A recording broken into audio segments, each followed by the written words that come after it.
Hey everyone, and welcome back to another video. In this video, I'm going to show you how to find your collections report on QuickBooks Online. Now, this video is going to be particularly useful for individuals. Let's say that you had collections this year and you want to go ahead and find your collections report. How do you actually go ahead about doing so? Now, this video is going to be short, sweet, and simple, guys. There's not going to be a lot of steps involved. Now, in order to do this, what you're first going to do is log on to QuickBooks. Next, you're going to go ahead and highlight where it says Reports and then click on Standard Reports.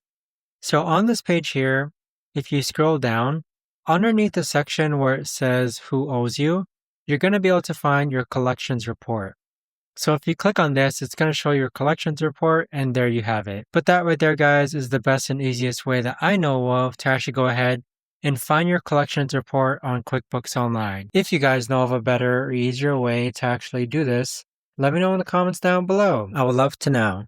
Thanks so much for watching, everyone, and I'll see you guys all in the next video.